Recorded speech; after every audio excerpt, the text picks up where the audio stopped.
Eccoci insieme cari telespettatori, come ogni venerdì ci dedichiamo ai pensionandi, pensionati e alle persone anziane, lo facciamo supportati dagli esperti dello CGIL del Veneto e come sempre vi sollecito continuate a farlo, continuate a scriverci, continuate a chiamare, a prendere informazioni, ma soprattutto a contattare le sedi dello CGIL che sono presenti un po' ovunque se avete dei dubbi, delle perplessità sulla vostra posizione pensionistica. Meglio fare una verifica per tempo che dopo aspettare troppo, quando è troppo tardi o ci sono dei problemi, poi per carità si può andare anche al recupero, però insomma è sempre un po' più faticoso e quindi approfittatene e fate fare una valutazione in generale. Quest'oggi facciamo il punto della situazione, visto che siamo in apertura d'anno. Vediamo che cosa tirare le fila per l'anno passato, cosa si è riuscito a ottenere o meno, ma questo ne avevamo già parlato, ma soprattutto le novità per il 2018.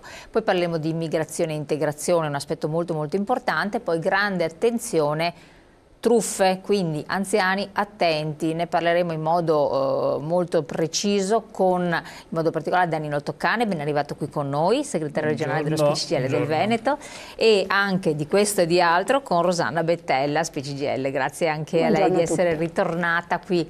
Allora, vediamo di fare un po' il punto della situazione. Danilo Toccane, incominciamo insieme? Sì, noi abbiamo iniziato quest'anno 2018 con un programma molto impegnativo.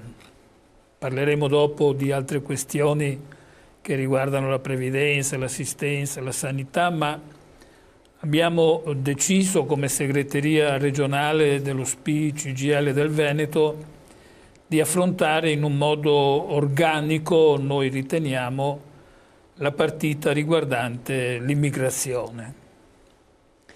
Come mai vi siete buttati in questo? Perché noi continuiamo ad assistere nel nostro paese, nel nostro Veneto, che alcune questioni vengono artatamente ingigantite e contemporaneamente non si marcia nella strada della soluzione di un problema che secondo noi non è una questione contingente, non è una questione destinata a durare poco nel tempo, anzi noi siamo convinti, come da più parti poi dopo anche ci viene dato atto, che la questione dell'immigrazione è una questione strutturale, fenomeno con il quale noi siamo chiamati a farvi fronte. Tra l'altro noi siamo un paese dove di immigrazione, come dire, da decenni abbiamo, come dire, avuto fenomeni sia di italiani che sono immigrati all'estero, che sono immigrati presso altre nazioni, o anche di cittadini esteri che sono poi dopo confluiti nel nostro paese. Quindi lei dice è un fenomeno che esiste, c'è, come andrebbe gestito però? Che cos'è l'errore, qual è l'errore che viene commesso? Perché di fatto i problemi poi ci sono. Intanto noi denunciamo che in Italia, in Europa, continua una prassi, una logica che è quella di ingigantire il fenomeno.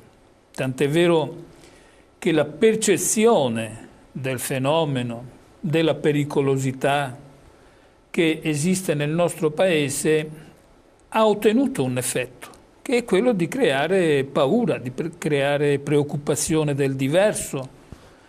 E su questa questione della paura si giocano molte partite.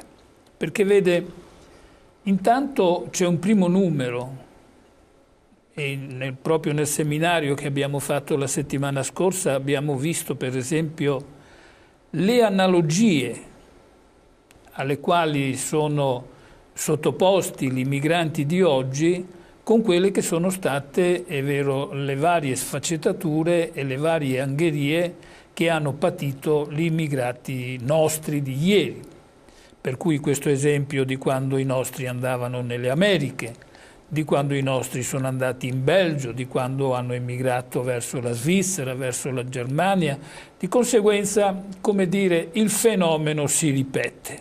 Per cui con tristezza noi verifichiamo che alcuni disconoscimenti, la messa in discussione di una politica dei diritti è quello che proprio i nostri hanno patito, hanno sofferto negli anni.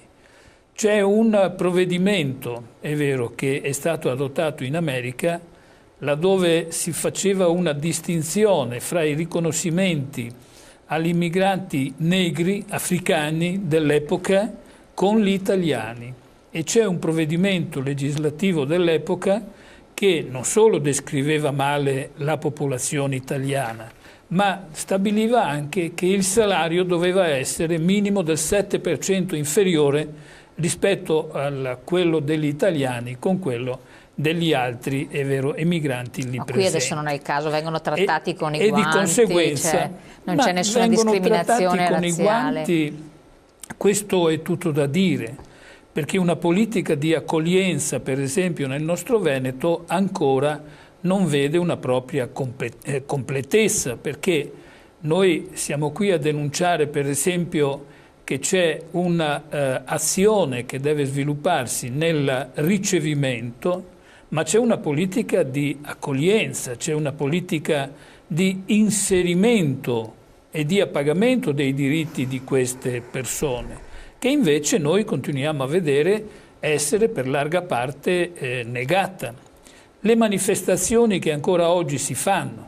Cosa vuol dire inserimento? Perché io dopo già immagino le persone vuol dire che ci queste sono ascoltano. persone